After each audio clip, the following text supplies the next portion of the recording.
You don't play Homelander on The Boys for 3 or 4 seasons and then hop in a movie and be the good guy. Nah, bruh. You gotta keep up that villain arc a little bit more for me. And he's using his accent. You get around, don't you? I'm not even going to pretend like I can do a New Zealand accent. I can barely handle English. Hey guys, welcome to the Real Movie Lovers podcast, a video podcast about real filmmakers having real discussions about real life. Topics include movies, TV, current events, tech, and more. I'm your host, Lisa, filling in solo for me and my other co-host who's on hiatus for the moment, and we are going to be diving into some awesome stuff going on today. So, strap in. First up, and checked out, I watched the 2022 adult animated comedy drama Intergalactic, which was a Kid Cudi directed vehicle. I mean, he didn't direct it, but he wrote it with Kenya Barris and Ian Edelman, but he didn't direct it. Okay, so I had seen this movie when it initially came out on Netflix a couple years ago. At the time, I was like, so on it, but I just feel like I think I was in a mood or something. Like I don't even remember half of the movie, which tells me I was probably like in the midst of doing like 5 different things, trying to handle and juggle a lot going on, and didn't really give the movie my full attention. So I rewatched it recently for my Hot Take Tuesday live conversation, which should, by the time you're watching this, it's on the channel under my Hot Take Live recaps. Where I bring on the guests, we talk about a movie in extensive detail, and I post the conversation here. So I have to eat my words on that because I rewatched it and I'm like, what was I smoking? This movie was so good. The layers within this movie, everything about it, all the characters involved, everyone felt so real. And it wasn't, it was set up in more real life terms. There wasn't a specific villain who was out to get someone specifically. It was miscommunication. It was normal human interaction and relationships. Like, it was done very well. So to kind of give you a little bit more idea of this, this animated film, which the animation is just off the wall, amazing, follows Jabari, a street artist who kind of gets a promotion, starts working for his comic and moves into a new neighborhood, meets his new neighbor, and they kind of start hitting it off and clicking. And while they are trying to get to know each other in this budding relationship, all around them are advertisements for this dating app called Stush. But the advertisements and the whole thing about it is just, it's so, as it's meant to be, it's so surface level, superficial, it's manufactured, it's not real, and it doesn't even feel like that app encourages you to be in a relationship. It encourages you to just go out and hop around, which is different if it's a hooking up app. But if it's a dating app where you're trying to have a relationship, that's kind of not what you want to have happening. So the contrast between the two, how these two people navigate this like deep connection they have, but you know, the fear of what it might mean, plus their neighbors. And if you've ever dated a neighbor, I haven't had that happen, but if you ever dated a neighbor and it maybe didn't go so well, you still gotta see them. Makes it pretty awkward. But that's kind of directly how this went.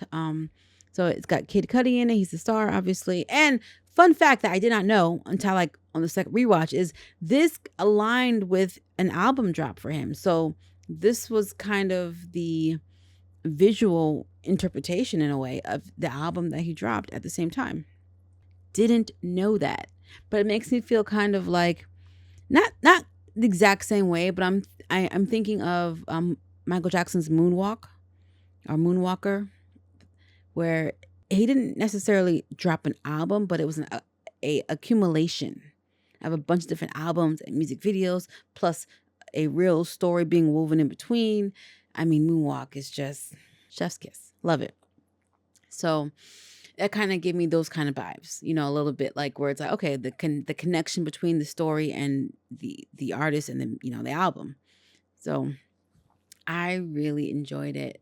It's the like again, the visuals isn't just that it's animated, but it's like how they're telling you the story. Certain things they put on the screen, because that's the great thing about animation. There's just this freedom in 2D animation that you can't, it's impossible to do in live action.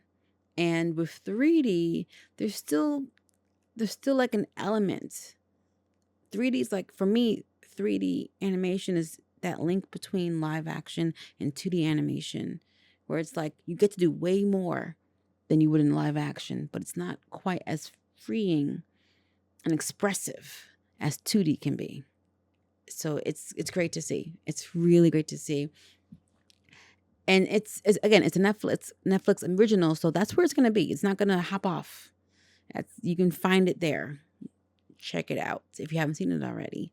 Especially if you are a huge fan of animation, and even the way that the Spider-Verse, those movies have really elevated animation. This brought something different. It had a different feel to it. It was good. It was good. And I cannot believe that I slept on it the first time around, that I didn't really sit and watch it and pay attention and see all the things that it was trying to say about relationships, about connections, about, human interaction in general, and how dating apps kind of suck. No offense. I mean, I know there are stories of people who have met the one on a dating app, but statistically, not great odds. You know what I mean?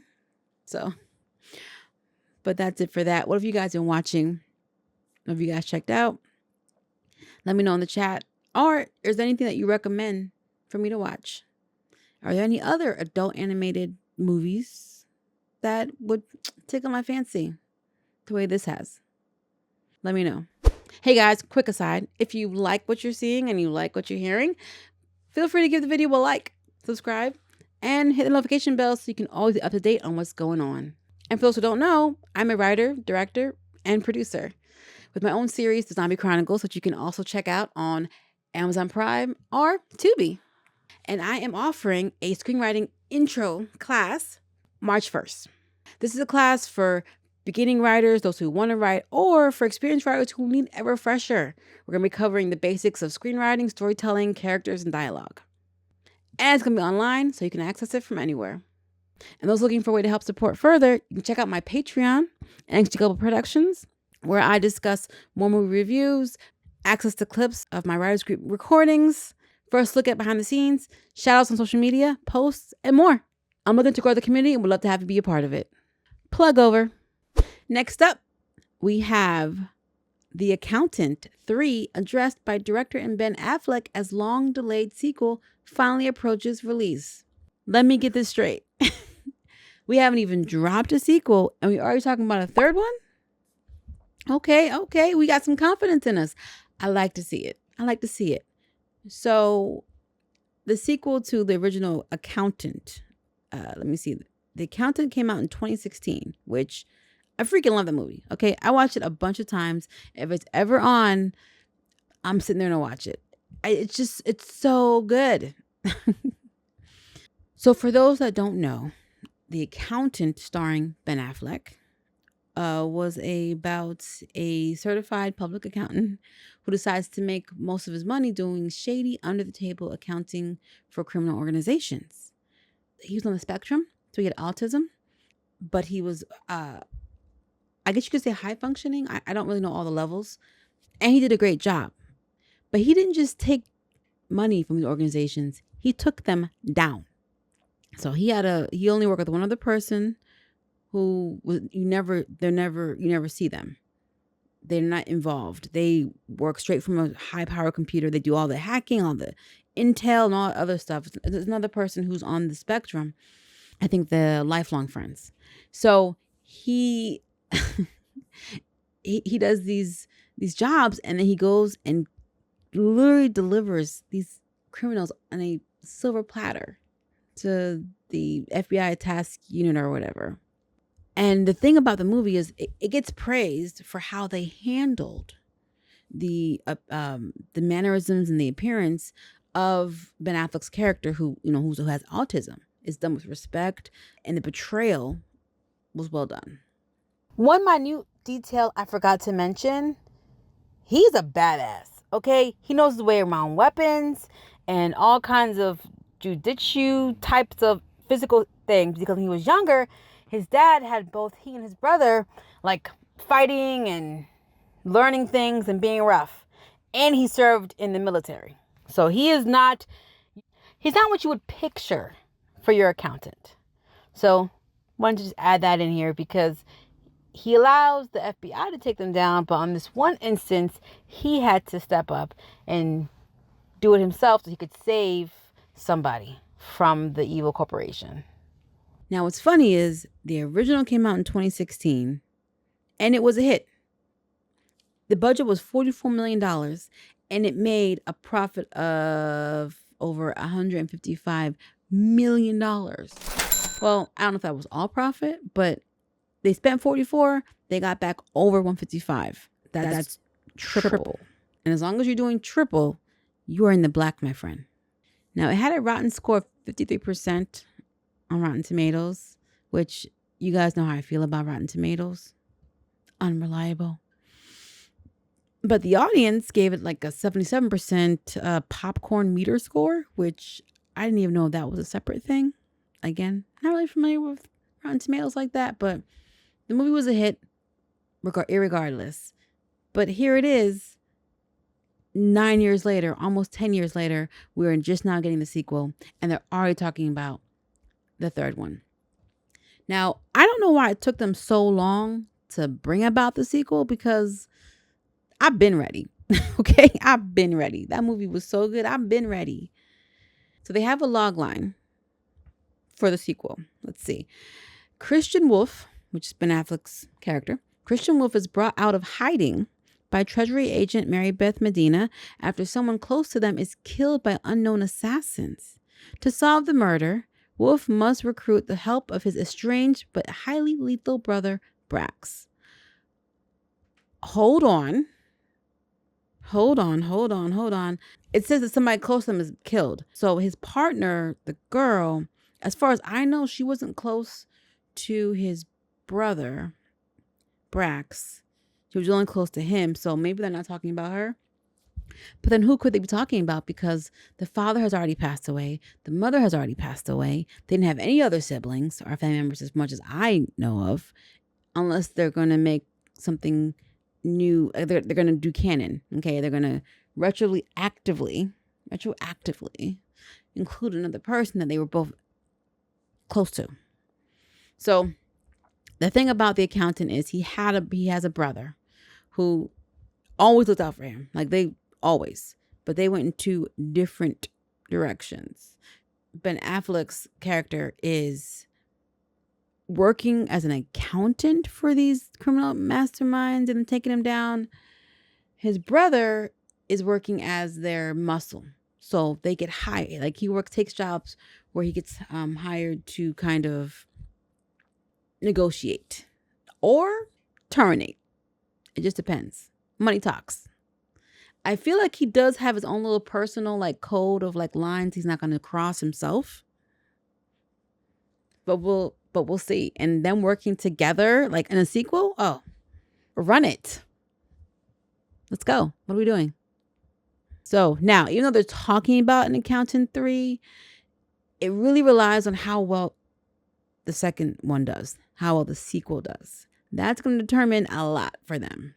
The director, Gavin O'Connor, he already has an idea of what he wants to do for the third one. Like he's already got ideas locked and loaded, ready to go. So if the sequel jumps off and it's as successful or even more successful than its predecessor,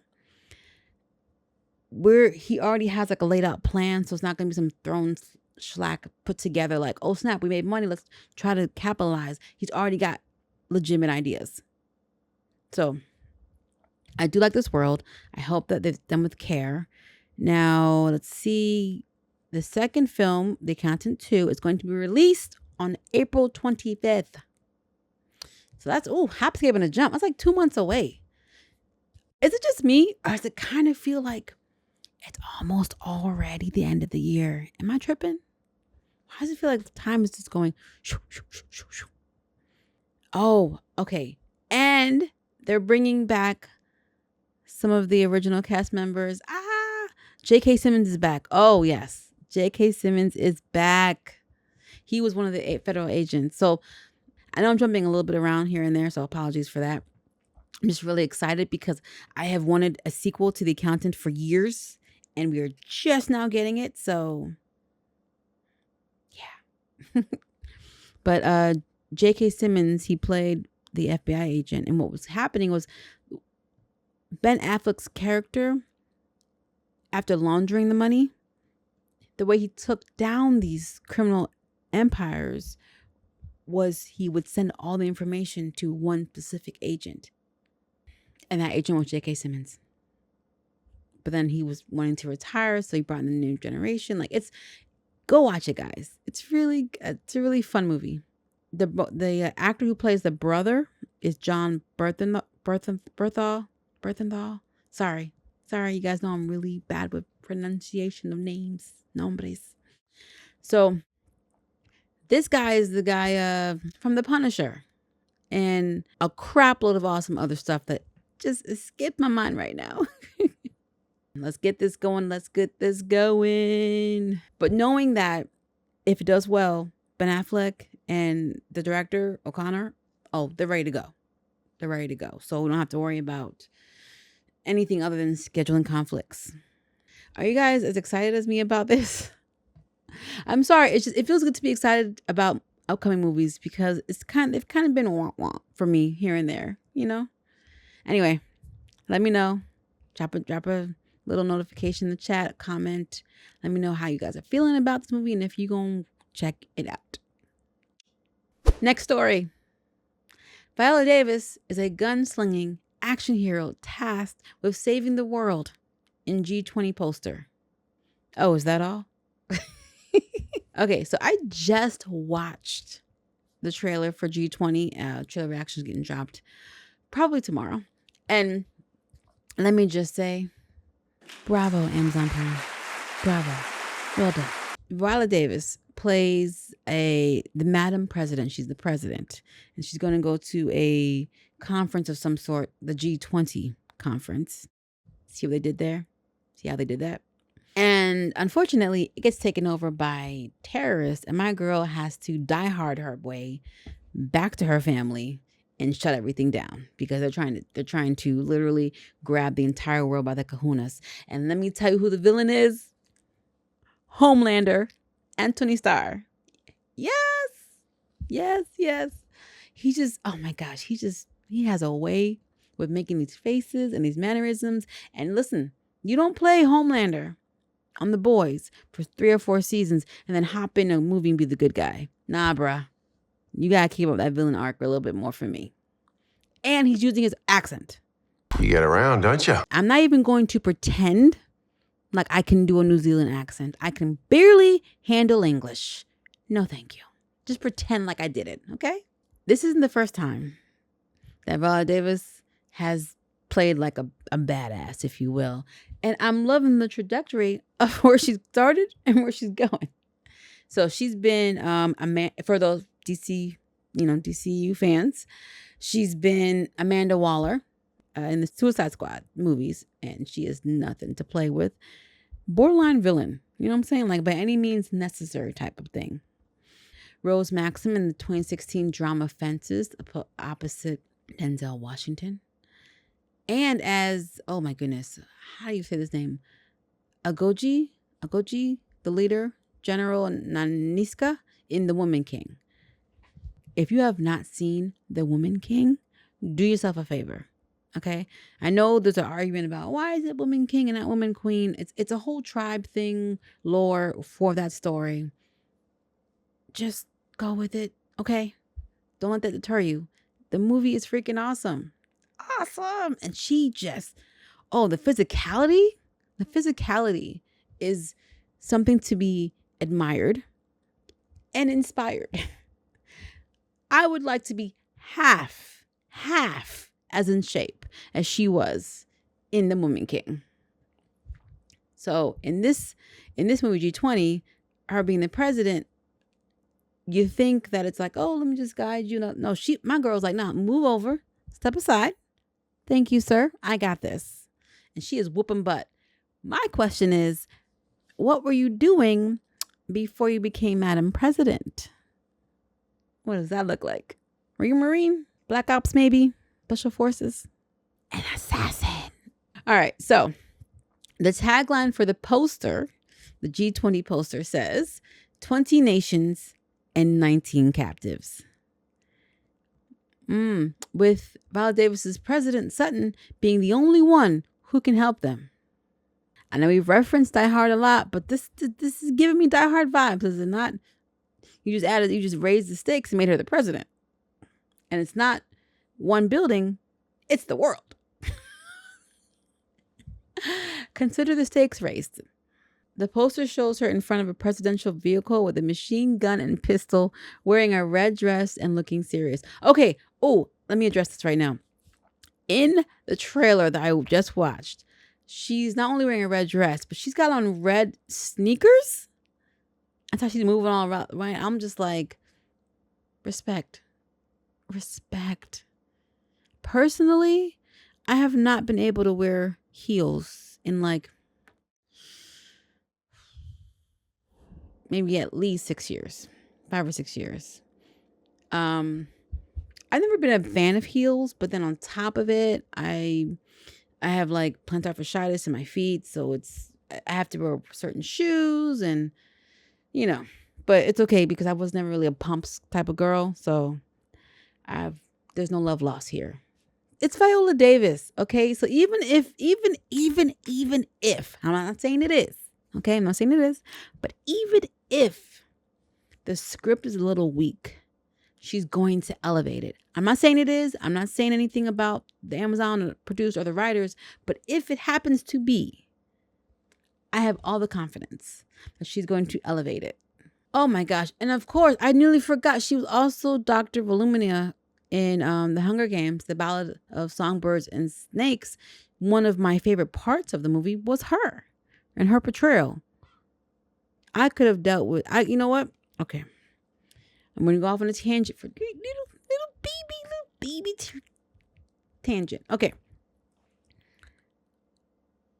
In every other time in a series, they've broken them up to make longer movies. So Harry Potter was 7 movies. They broke up the last one to make 8 to get that extra moolah. Okay. The Hunger Games was 3 books. Yeah, 3 books. They made it into 4 movies because they wanted the extra moolah. They didn't have to do these things, but they did. In this instance, it was 1 book and they made it into 1 movie. I disagree. This is the one time y'all should have turned a book into 2 movies. Because the Ballad of Songbirds and Snakes is about President Snow's uprise, from young. And the movie itself felt like 2 different movies pushed together. You should have just made 2 separate movies. It would have been so much better. I mean, I already liked most of it. I liked most of it. Most of it. I have my stipulations for certain things, but this is not the time nor the place. All right, that's just my little 2 cents. Tension over. And she was the chameleon in Kung Fu Panda 4. Do you see what I'm saying? Like, wherever she goes, she kills it. I first saw Viola Davis on an episode of Law and Order: Criminal Intent. That's when my first interaction of her. She had played like a cop who was a dirty cop. And, they had uncovered her plans and everything. And her motivations were her like, she wanted to provide the best for her girls. And she was doing all she can for that. But you can do the most heinous things with the best of intentions. So that was one of those things. But since then, I've been like watching and watching. So there's a few movies that I haven't caught that she's been in. I'm trying to catch up on. But yes, I'm watching this when it comes out When does it come out? Because this is an Amazon Prime original. So yeah, April 10th. April 10th. I will be watching this. I probably would have watched this in the theater.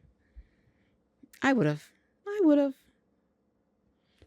But it's an Amazon original, so they're releasing it on the platform. Are you guys watching this? How you feeling about this? Yay? Nay? Let me know. All right, guys. Time for our remake, reboot, news of the week. Everything we know about Netflix's Chronicles of Narnia adaptation. First off, didn't know that Netflix was adapting Chronicles of Narnia. Fans of C.S. Lewis's 1950 fantasy saga, The Chronicles of Narnia, may finally see the full 7-book series come to life on screen, courtesy of Netflix. The streamer has already attached Coco co-writer Matthew Aldrich and Oscar-nominated Barbie filmmaker Greta Gerwig. That Greta, she is very talented. Alrighty, so first off, didn't know there were 7 books, but now I have to commission myself to read all 7. Secondly, the live action version in 2005 that Walt Disney Studios and Century Fox had started with The Lion, the King, the Witch, and the Wardrobe. An excellent adaptation. Excellent. So since its release, Lewis's series has been a staple of children's literature to date. The books have sold 100 million copies and been translated into 47 languages. The first installment, The Lion, the Witch, and the Wardrobe, introduced readers to Peter, Susan, Edmund, and Lucy, 4 young siblings who in the midst of London are sent to live in a sprawling English country house. While exploring the mansion, they discover a portal to Narnia, a fantasy realm populated by talking animals, mythical heroes, and dastardly villains. I love this I love this writer's descriptive language. I love it. So Lewis went on to publish 6 sequels as in many years, which is Prince Caspian, The Return to Narnia, which they did do that one, The Voyage of Don Schrader, The Silver Chair, The Horse and His Boy, The Magician's Nephew, and The Last Battle. Lewis, who was also a Christian theologian, wrote the saga to be as much of an adventure tale as a religious allegory. Did a pretty good job. Lewis's epic has gotten numerous big and small screen treatments since its creation, beginning in 1979 with The Lion, the Witch, and the Wardrobe, a cartoon adaptation from Peanuts animator Bill Melendez. That's my introduction. That's my introduction into this world. That's the first time that I saw. I remember watching that movie when I was little. It was so good. It was so good. One of the siblings kind of turned against them, like he was tricked into turning against them by Turkish delights. Which, even though it was like, you know, just 2D animation and they didn't really show you much, the way that he was eating them and throwing them back, I was like, I want a Turkish delight. And he sold out his siblings for Turkish delights. They gotta be good. Oh, so the BBC, they had adapted the first 3 books in a trio of live action TV serials that ran from 1988 to 1990. Is that the one? No, that's the one. The BAFTA winning series starring Richard Dempsey, Sophie Cook, Jonathan R. Scott, Sophie Wilcox, David Thwaites, Warwick Davis, Willow. Sorry, I'm always going to call him Willow. He will always be Willow. And Camilla Power. Okay, I didn't know about that. I kind of want to watch all the iterations now. Like I love the first book. I have not read the series, but now I'm going to. Narnia didn't get another big screen adaptation until the 2000s trilogy. Wait, it was a trilogy that Disney did? They got through 3 movies? They did The Lion King. I mean, The Lion, the Witch, and the Wardrobe. They did Prince Caspian, I'm sure of it. Oh, I don't think I watched the third one they did. I don't think I watched it. The third one was, what was the third one again? The Voyage of the Dawn Trader. Did they do a third one? Let me see. Sorry. I got to know. Chronicles Narnia. Yeah, there's that one. Prince Caspian, which the actor Bavoom.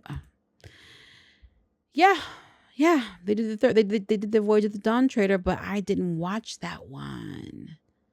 I didn't see that. Okay. So initially, Disney was going to do all 7 films, apparently, but the diminishing returns, because once you got, I guess by the time they got to the third one, people were kind of like, wah, wah. And it was not fiscally responsible, I guess, to continue when you were continuing to lose. So in 2018, Netflix announced that it had acquired the rights to the books from the C.S. Lewis Company, inking a deal to expand the world of Narnia into multiple live-action movies and TV series. The agreement marks the first time a company has secured the rights to all 7 of Lewis's books. Wow. Okay, so I'm guessing that between Disney and Fox, they together had secured all 7, possibly, because they were planning to do all 7. And here it says a company, so maybe we'll see. So it says it's likely that Netflix will begin where the movie franchise left off. In 2019, the streamer brought on Coco, right? Okay, so Netflix CEO Ted Sarandos, who described Gerwig as an incredible visionary, she is, that told Time that her take on Lewis's book won't be counter to how the audience may have imagined those worlds, but it will be bigger and bolder than they thought. That's a tall order. In January 2025, so last month, Netflix announced that Gerwig's Narnia project would hit IMAX theaters on Thanksgiving Day 2026. Okay, let's go. This is going on the big theater? The big screen? Netflix must have some serious confidence. The move is a unique one from the streaming service. Yeah, they really release in bigger projects to theaters. And when it does, usually for a brief awards qualifying run. Okay, so the film will debut on Netflix a month later on Christmas. Okay, so it's gonna drop Thanksgiving because the two of the biggest movie times during the year is Thanksgiving and Christmas. So they've kind of hedged their bets a little bit. There was like those people who want to go out and see it right away versus the people who were like, I'm gonna just wait till it hits streaming in a month. Nah, we gotta go see it on the big screen. We got to, guys. We gotta see some big screen. We gotta support. got to see it on the big screen. I'm about it. Are you? Let's go. All right. So here's the homework for me. Read the books. Some of these remakes and reboots, I'm all about it. And Narnia is the type of property that benefits from, I believe, multiple adaptations because the way the world's set up, you can go animated, you can go live action. I don't know if I want to see it in 3D though. No, I don't want to see it in 3D. I want to see it animated, 2D animated, or live action. Those are my choices. This is going to be live action. And maybe sometime down the line, we'll get another 2D animated version of this because I'd like to see that as well. All right, guys, our current event for the week. I don't know if you guys have heard or not, but the Super Bowl just happened, right? 2 teams going up against each other against physicality, all that kind of stuff. But who cares? Because the real talk is Kendrick Lamar's performance. Kendrick Lamar's 2025 Super Bowl halftime show is now the most watched of all time. Kendrick Lamar's Super Bowl halftime show had 133.5 million views. 133.5 million viewers. That's a larger audience than the Super Bowl itself and Michael Jackson's legendary 1993 halftime show performance. What?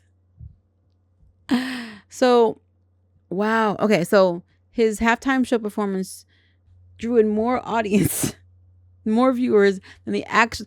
So, the sideshow, the halftime show, got more attention than the reason you're here in the first place, which was the Chiefs versus the Eagles. Go Eagles! And Fox Sports reported that an average of 126 million viewers were watching the Super Bowl versus, again, 133.5 who tuned in to watch Kendrick Lamar. If that's not a statement, I don't know what is. Oh, yeah, and the final score was 40-22, if you care. Lamar, who had also made history as the first solo rapper to headline Super Bowl halftime rap show, also edged out Michael Jackson's legendary performance. So Michael Jackson's performance drew in 133.4 million viewers. Kendrick's 130.5. So he just beat Michael Jackson. Do you understand what a feat that is? Michael Jackson, well, arguably, may have been one of the most popular artists of all time. Like, I feel like he is known everywhere. His performance also got more eyes than last year's headliner Usher, who had 123.4 million viewers. Oh, that's nice. The Pulitzer Prize winning MC brought out all the stars, from Samuel L. Jackson to SZA to Serena Williams to Mustard, and most performed songs from his 2024 Billboard 200 topping LP GNX.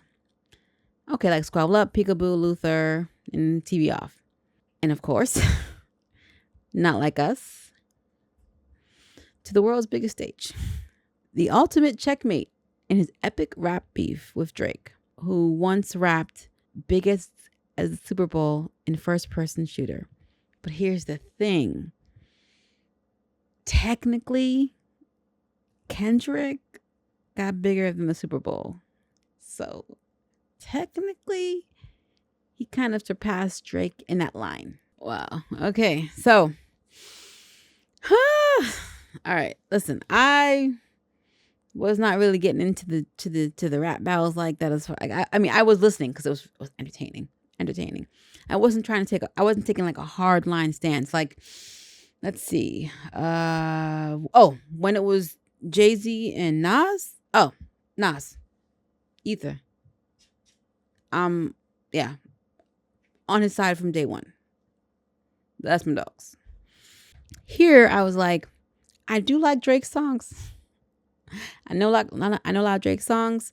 And I like stuff that I've heard from Kendrick. So I wasn't like, go Drake, go Kendrick. I was just like, open mouth emoji the whole time. That was an epic rap battle. I'm not gonna lie, that was epic. Is it the biggest one though?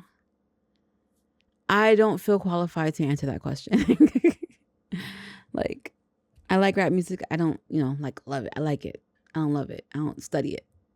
So I don't feel qualified to answer that question. But the biggest thing here is the fact that people who weren't even watching Super Bowl tuned in live to watch this, and the layers of the messaging and the things that he was saying, because it wasn't just about coming out saying, oh, I'm the best, and forget Drake. Like, there was so many other layers to the performance that had nothing to do with Drake. That was social commentary on like where we are as a country, politics, all the fun topics.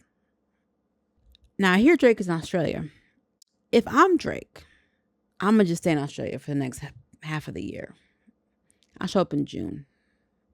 But that's just me, because I'm not built for rap battles. So that's my response. I don't know what his is. I don't know. And then Kendrick is supposed to be, I don't know if it's a real story or I saw it somewhere. He's getting with the creators of South Park to create an episode, I think. And let me tell you something. If I'm J. Cole, I am thanking the Lord every day that I backed out and stepped down. I am not going up against a Pulitzer Prize winning MC. Are you crazy? You already had talented MCs who could do rap battles and hit you where it hurts. This one won a Pulitzer Prize? What? No. You got it, dog. You got it. You win. Forfeit. Again, I'm not built for this game, so maybe that's just my reaction. But this is like huge. I don't has that ever happened before? I mean, I'm pretty sure there's been halftime shows that have like had a bigger drawing than the actual Super Bowl. Not many, if at all. But to beat Michael Jackson, and then what I liked about his presentation, it wasn't all this. Listen, it's fun to have the glitz, the glamour, the fireworks. It's fun, and I appreciate it. But I also appreciate the simplistic approach to Kendrick's performance and how what he was able to do with it. And it wasn't just, there was more to it. So you can appreciate both, which I do. That is wild, though. I did not watch the Super Bowl, and I wanted to watch his halftime show live, but I was doing some things I couldn't. But I have caught the highlights, and it has been fun watching people's reactions. One of my favorite reaction videos to it has been T-Pain. Oh my gosh, hilarious. He's so funny because like he's watching it, he's appreciating, and he's finding ways to throw little digs in there. Like it's so funny. His reaction is so funny. I love it. So yeah. But aside from that, did you guys watch Super Bowl? Any football fans who want to yell at me for not taking the time to talk more about the game? Apologies. It's just not my game. All right. Let me know your thoughts about this. Bigger than Michael Jackson. Wow. And finally, our tech story of the week. Thomson Reuters wins first major AI copyright case in the U.S. So Thomson Reuters has won the first major AI copyright case in the United States. In 2020, the media and technology conglomerate, don't like that word, it means that they're huge, filed an unprecedented AI copyrighted lawsuit against the legal AI startup Ross Intelligence.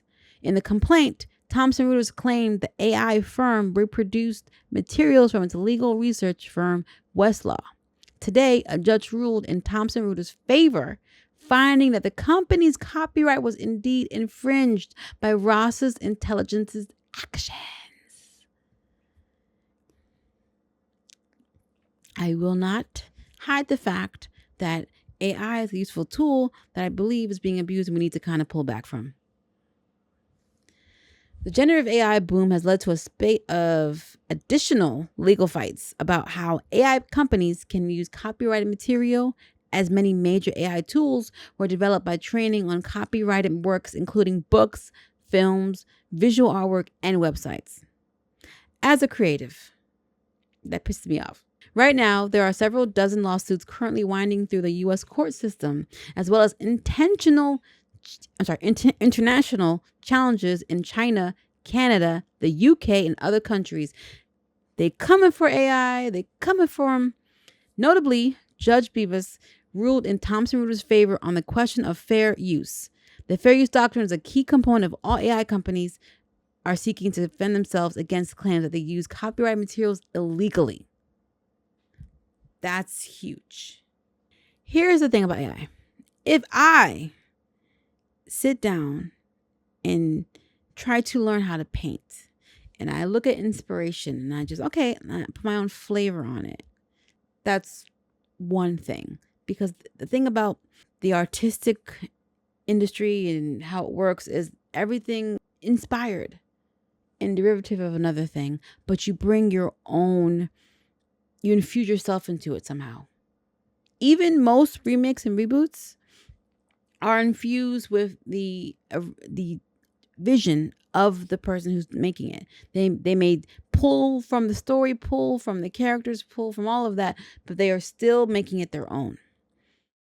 Because AI is not truly a person with its own thoughts and things, it literally only can pull from the artist and only put together what the artist has. Like, how can I explain it better? There is nothing that the AI is bringing to the table.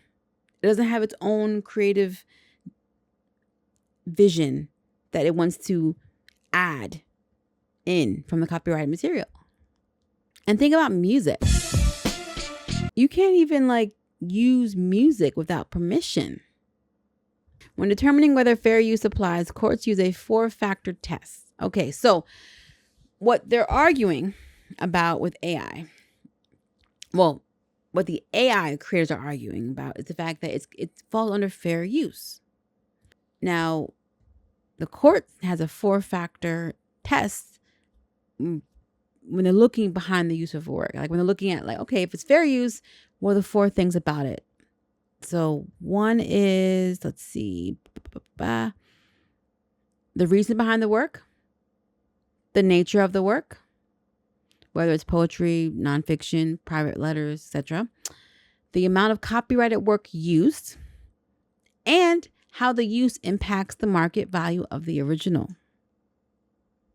4th is the most important, and that's the one that kind of got them caught up because Ross, this intelligent AI, meant to compete with Westlaw by developing a market substitute. So you basically steal my stuff and then you try to steal my clients? No. Now that this is a huge deal because this ruling is a blow to AI companies, according to Cornell University professor of digital and internet law, James Grimmelman. If this decision is followed elsewhere, it's really bad for the generative AI companies. And I say, good. Not to mention, let's see, what was the name of that? OpenAI recently had some competition anyway. What's that other one? The Asian created one? I can't remember the name. I can't keep up with it, but it's the one from. Okay, it's gonna bother me. It's going to bother me. I have to look it up. Yes, DeepSeek. There it is. Got it. DeepSeek. Okay. Yes, DeepSeek came on and is giving OpenAI a run for its money because not only does it cost like an eighth of the cost to make it, but it's free and it works even better than OpenAI. Again, AI is important and it's useful. I don't want to get rid of AI. I just want to tamp it down a bit. Let's all relax. We don't need AI to do everything. The fact that AI is offered in like DM and text messages, like, you know what? Business wise, I can see how you might have it help you construct a more professional tone or specific tone or wording. But like if I'm just texting my cousin, I don't need AI to tell me how to better text or something. And that's not a knock on people who are using it. That is a knock on it being available. Period. This win could set a domino effect because the fact they were able to get them for copyrighted material. Think about Adobe, like Photoshop and Premiere.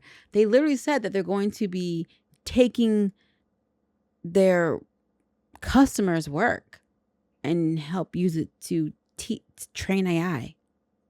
I know humans aren't perfect, but I still would rather deal more with humans than with machines or software systems. Everyone, like there are so many more barriers now You want to call a doctor's office, there's most likely an AI that you're dealing with. You go on a website, you want to chat with somebody, 100% it's a bot. I just want to know if all the money we're saving is worth it in the long run.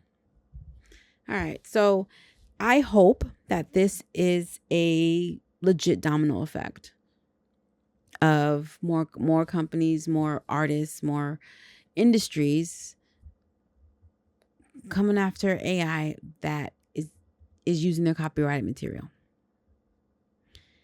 And it wouldn't be in all aspects, obviously, but just in the terms of where AI has been used to take copyright. Because if it was a person who took Thompson Reuters stuff and redid their own thing, they would be in trouble. They would be in trouble. So it stands to claim that the AI is only a tool. So who's wielding the tool? That's the person that needs to get in trouble. Our people, our company. I hope this is the beginning of it, because we had the gold rush, right? The AI boom was just this decade's gold rush. It was heightened and then it kind of calms down. AI to me feels like one of the most damaging gold rushes we've had, because it's not just about making profit. It's really replacing human interaction, human connection. And whether you're an introvert or an extrovert, we do require some level of human interaction, even if it's just one person. A dog, a cat, they're good substitutes. But, all right. And matter of fact, I'd rather be an animal than AI. But that's just me personally. And years of watching Terminator 2 just drilled into me. All right. Let me stop trapping. And that's a wrap on this week's episode of Real Movie Lovers. Woo! Thank you guys so much for tuning in. I appreciate you guys. And a huge shout out to my Patreon members, Von, Kurt, and Thelma. Thank you guys so much. You guys are the best. If you guys are looking to help support, go head over to my Patreon, NXG Global Productions, and be part of the community, trying to grow it. All right. See you guys next week. Bye.